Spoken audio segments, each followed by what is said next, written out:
আমার বাবা মা অনেক আদর করে আমার নাম রেখেছে ঈশ্বর। কিন্তু বিশ্বাস করো ময়না, বিশ্বাস করো ময়না, বিশ্বাস করো, আমি কিন্তু ঈশ্বর টেশ্বর কিছু নয়। আমি তোমাদেরই মতো মান আর হুঁশ সম্পন্ন একজন মানুষ। সুখ দুঃখ, রাগ অনুরাগ, আবেগ অনুভূতি সবই আমার আছে। পরান কাকার বাচ্চা ছেলেটা যখন খেলতে খেলতে কুয়োতে পড়ে গিয়েছিল, তখন কেউ কুয়োতে ঝাঁপ দেয়নি, দিয়েছিলে তুমি। কুয়ো থেকে তুলে এনেছিল ওই বাচ্চাটাকে। তাই তুমি মানুষ হলেও আমাদের কাছে কিন্তু ঈশ্বর। আরে বাবা, এটা তো আমার কর্তব্য। অসহায় মানুষের পাশে দাঁড়ানোটা আরেকজন মানুষের কর্তব্য হওয়া উচিত। কিন্তু আজকালকার দিনে কজন মানুষের মধ্যে এই কর্তব্যবোধটা আছে বলো তো? এটা তুমি একদম ঠিক কথা বলেছো ময়না, একদম ঠিক কথা বলেছো। দেখো ময়না, যত দিন যাচ্ছে না, আমাদের এই সমাজের মানুষগুলো কেমন যেন স্বার্থপর হয়ে যাচ্ছে। দয়া নেই, মায়া নেই ভালোবাসা, দায়বদ্ধতা। সম্পত্তির জন্য ভাই ভাইয়ের বুকে বসিয়ে দিচ্ছে ছুরি। স্ত্রীর কথায় স্বামী নিজের সন্তান হয়েও নিজের বৃদ্ধ মা বাবাকে রেখে আসছে বৃদ্ধাশ্রমে। প্রেমহীন সমাজে প্রেমিকাকে ধোকা দিয়ে পালিয়ে যাচ্ছে প্রেমিক। চাষি ভাইরা হাড়ভাঙা পরিশ্রম করে ফসল ফলাচ্ছে, কিন্তু তারা তাদের ন্যায্য মূল্য অধিকাংশ ক্ষেত্রে পাচ্ছে না। অথচ একদল কালোবাজারি ব্যবসাদার সেই ফসল সস্তাতে কিনে নিয়ে গিয়ে বাজারে কালোবাজারি করে আকাশ ছোঁয়া দামে 10 তলা বাড়ি বানাচ্ছে। আসলে ময়না শিক্ষাটা না একেবারেই নেই। একটা ভয়ঙ্কর অশিক্ষার থাবা বসেছে আমাদের এই দেশটার উপর।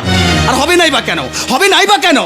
যে যাদবপুর ইউনিভার্সিটির মতো শিক্ষা প্রতিষ্ঠান থেকে পাশ করে বাঙালি ছাত্র বেঙ্গালুরুর ইসরোয় গিয়ে বিজ্ঞানী হয়ে চাঁদে চন্দ্রযান বিক্রমকে পাঠিয়ে এই বিশ্বের কাছে ভারতবর্ষের মুখ উজ্জ্বল করেছে,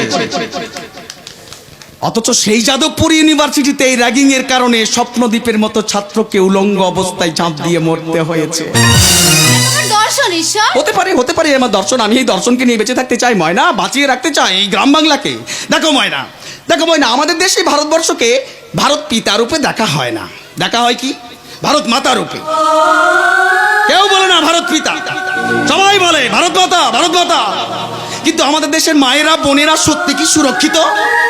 মহিলাদের নিরাপত্তার দিক দিয়ে ভারতবর্ষকে বিশ্বের 4র্থতম বিপজ্জনক দেশ রূপে চিহ্নিত করা হয়েছে। নারী নির্যাতনের নিরিখে ভারতবর্ষে প্রতি 13 মিনিটে একজন করে নারী নির্যাতিত হচ্ছে। কিছু সংখ্যক পুরুষ হায়নার মতো নখ দাঁত বার করে ক্ষতবিক্ষত করে দিচ্ছে এই নারীকে। আর এই হায়নারা থেকে রক্ষা পাচ্ছে না 6 মাসের শিশু থেকে 80 বছরের বৃদ্ধাও। সভ্যতার উন্নতি হয়েছে ঠিকই, কিন্তু আমরা আলোর দিকে না গিয়ে ক্রমশ অন্ধকারের দিকে তলিয়ে যাচ্ছি।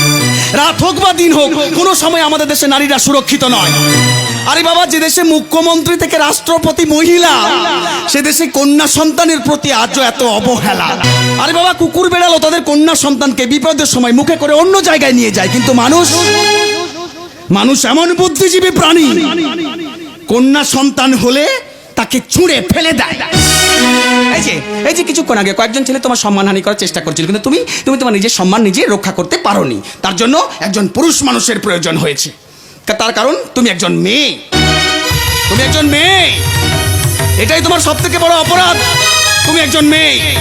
তার কারণ একজন পুরুষ মানুষ অবিবাহিত হয়ে সারা জীবন সুখে দিন কাটাতে পারে, কিন্তু একটা মেয়ে সেটা পারে না। বড় অদ্ভুত এই সমাজ। এই সমাজ ছায়া চায়, কিন্তু কেউ গাছে লাগাতে চায় না। সব বাবা মা নিজের মেয়ের সুখ চায়, কিন্তু বৌমার সুখ কেউ চায় না। সবাই সুন্দরী বৌমা চায়, টাকা চায়, গাড়ি চায়, গয়না চায়, কিন্তু মেয়ের জন্ম হোক এটা কেউ চায় না। তবু বাঁচতে গেলে মানতে হবে এই সমাজকে, মানতে হবে এই সমাজের রীতিনীতি। মানি না আমি এই সমাজের রীতিনীতি মানি না। যে সমাজ জ্যান্ত সাপকে পিটিয়ে মেরে পাথরের সাপকে করে পুজো, যে সমাজ জ্যান্ত ইঁদুরকে মেরে পাথরের ইঁদুরকে করে সম্মান, যে সমাজ জ্যান্ত হনুমানকে লাঠি দিয়ে তাড়িয়ে পাথরের হনুমানের কাছে ফল প্রসাদ দিয়ে যায়, যে সমাজ জ্যান্ত মা বাবাকে খেতে দেয় না, অথচ মৃত মা বাবার ছবিতে মালা দিয়ে লোককে খাওয়ায়। আমি মানি না এই সমাজের রীতিনীতি, মানি না। তবু আমি বেঁচে থাকতে এই বন পলাশের মধ্যে কোনো নারীর অসম্মান আমি হতে দেব না। আমি বেঁচে থাকতে এই বন পলাশের মধ্যে কোনো নারীর অসম্মান আমি হতে দেব না।